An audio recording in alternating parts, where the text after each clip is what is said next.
আজই ডাউনলোড করুন আর এনজয় করুন আপনার পছন্দের শো। আসল খুনিকে খুঁজে বের করতেই হবে। আমি মিথ্যে বদনাম নিয়ে বাঁচব না, কিছুতেই না। চমনলাল বাজরিয়ার সঙ্গে আমার মায়ের একটা কারখানা নিয়ে চুক্তি হয়েছিল, যেটা তোমার একেবারেই সহ্য হয়নি। আর তুমি চমনলাল বাজরিয়ার সঙ্গে একটা বিশ্রীভাবে বাদনবাজে জড়িয়ে পড়েছিল। আচ্ছা, তারপর কি টাকার অঙ্ক নিয়ে কোনো ঝামেলা হলো নাকি? ছোট কুমার, আমি কিন্তু তোমার মায়ের মতন ঘুষ নিই না। একদম না, একদম। আর আমার মায়ের ব্যাপারে একটাও খারাপ কথা বলবে না তুমি। হ্যাঁ,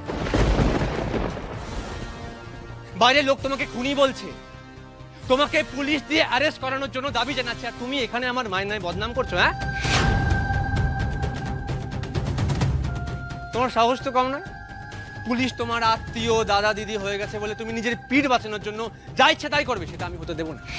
আমি সেটা হতে দেবো না। আমি এখনই বাইরে যাচ্ছি। আমি বাইরে গিয়ে সবাইকে বলবো যে রাজবাড়ি ফুলকিকে কোনো শেল্টার দেবে না। ইন্দ্র, এক পাও এগোবে না তুমি। আমি জানি তোমার খুব রাগ ফুলকির ওপরে, কিন্তু তোমার মা যে জঘন্য ষড়যন্ত্রটা করেছিলেন দাদা আর ফুলকির বিরুদ্ধে, তার জন্য আশাবড়ির এই শাস্তিটা পাওনা তো ছিলই। তাই বলে একটা ইনোসেন্ট মেয়েকে সাজা দেওয়া তো উচিত নয়। ইনোসেন্ট? ফুলকি একটা ইনোসেন্ট মেয়ে?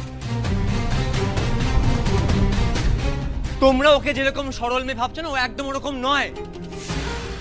ও আমাদের থেকে সব ছিনিয়ে নেবে বাবা।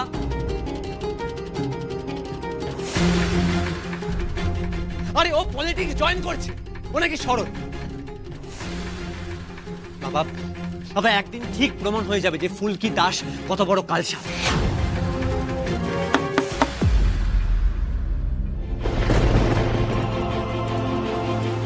ফুলকি আর রোহিতের সঙ্গে আলাদা কথা বলতে পারি?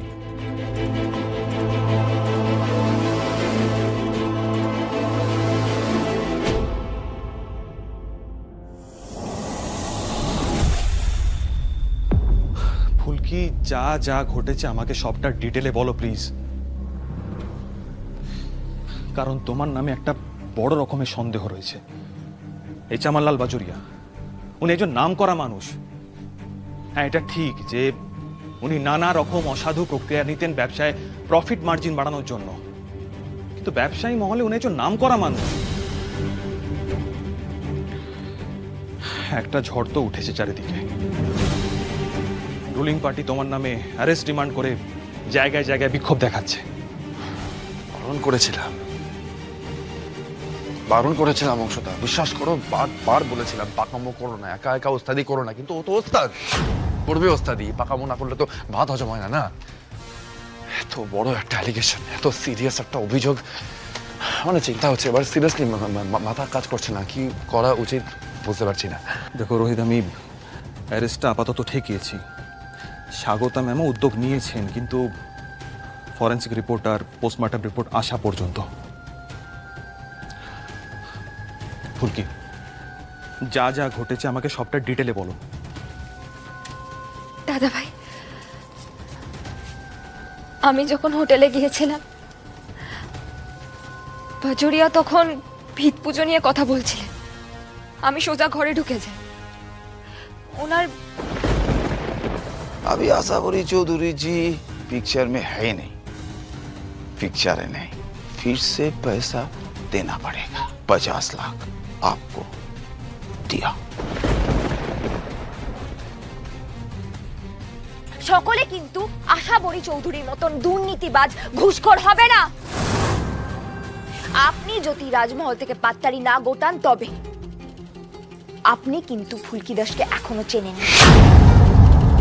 আপনাকে এক খুশিতে শুয়ে করেন কি এখনো কিচ্ছু করিনি, কিন্তু করব।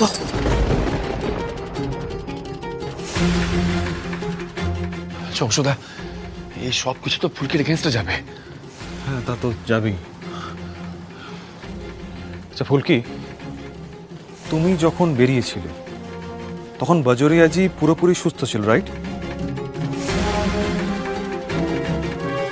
পুলিশের ডাক্তার প্রাথমিক তদন্তের পর জানিয়েছে যে বাজরিয়ার হার্টে জোরে পাঞ্চ করা হয়েছিল, হ্যামারেজে ওর মৃত্যু ঘটে।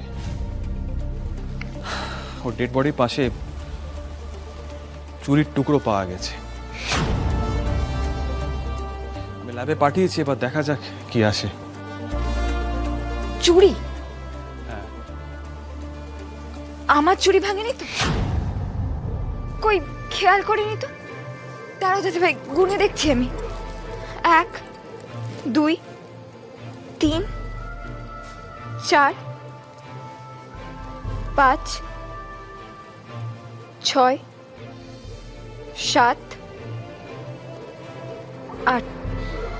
কই এই হাতের তো চুরি ভাঙেনি। দাঁড়াও, 1 2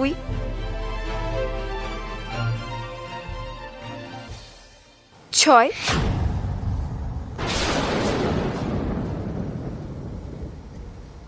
7।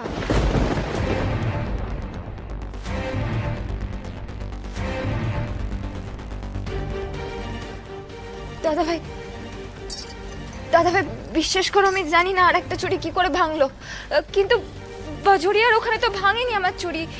বজরিয়ার ওখানে চুরি না ভাঙলে বজরিয়ার ডেড বডির পাশে তোমার চুরির টুকরো গেল কি করে? খুব বড় রকম ষড়যন্ত্রের মধ্যে পড়ে গেছো তুমি, বড় কনস্পিরেসি। আমাদের হাতে সময় খুব কম, যত তাড়াতাড়ি সম্ভব আমাদের সত্যিটা খুঁজে বের করতে হবে। কে মারলো বজরিয়াজিকে?